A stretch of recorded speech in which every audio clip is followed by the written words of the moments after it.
Hello,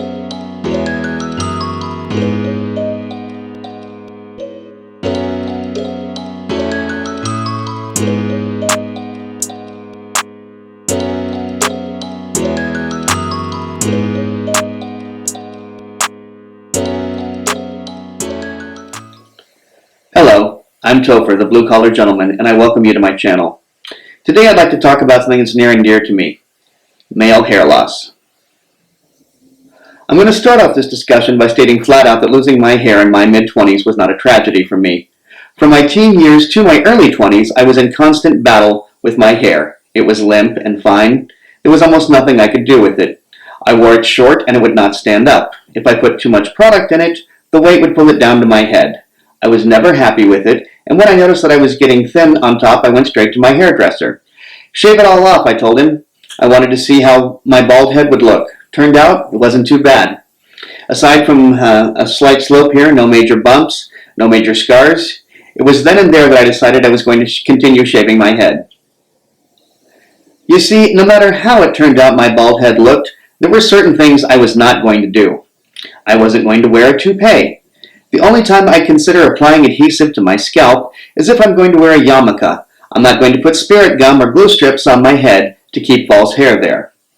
The other thing I was not going to do is wear what's commonly referred to as a comb-over. To me, there are fewer things more ridiculous a grown man can do than this travesty of vanity.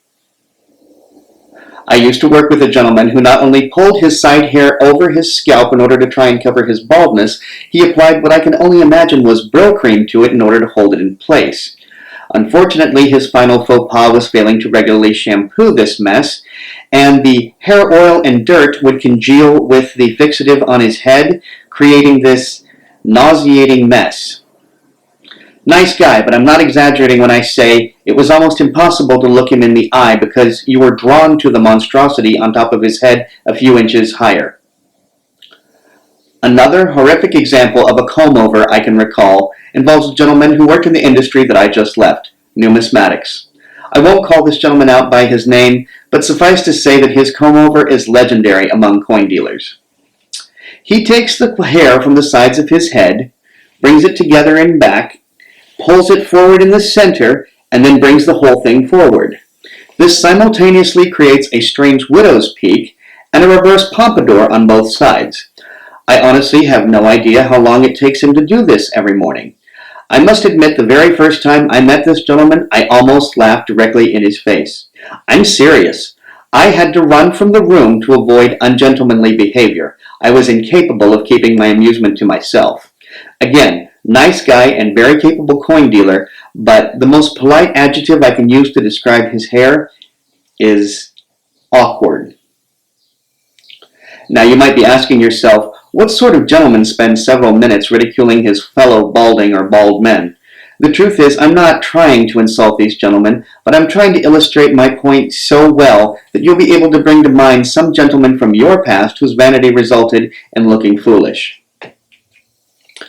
Not only do such antics not work, I believe they're simultaneously deceptive and insulting to everyone around you. Let me explain why. First off, I suppose I can understand why other men may lament losing their hair, especially if they had hair that looked good, but toupees and comb-overs are like that creepy guy who wears his Letterman jacket well past high school. It's someone desperately holding on to the past. Comb-overs are pretending you're younger than you are, and there are few things more desperate than that. That's why I consider it deceptive to those around you. You're pretending to be something that you're clearly not. Which brings me to why I find comb-overs and toupees insulting. Comb-overs suggest that those around you are so dumb they cannot see what you've done. Maybe I'm being too hard, but I really do think that to be true.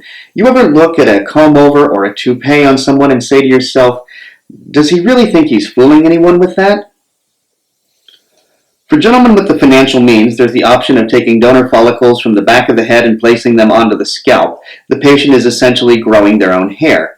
There have been other advancements made since the days of the good old hair plugs, including surgical procedures, not to mention pills and scalp treatments.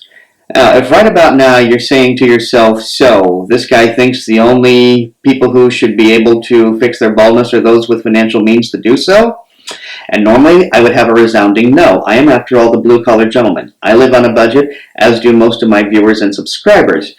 I am, however, saying that combating hair loss on a budget requires more finesse and more creativity. There might actually be, I don't know, 2 or 3 complementing hairstyles that a man with a male pattern baldness can wear to complement himself. But if a gentleman cannot afford the medications or technologies that make for actual hair growth, perhaps the smartest thing for him to do is simply own his baldness. The best looking thing a gentleman can wear is a sense of confidence, and if he's confident in his baldness, that can go a long way. If you're devastated by your hair loss, as a gentleman, I advise you to spend some money, either on treatments to deal with your baldness or on therapy. So being bald is nothing to be ashamed of. Many men are. That being said, everyone's journey is their own.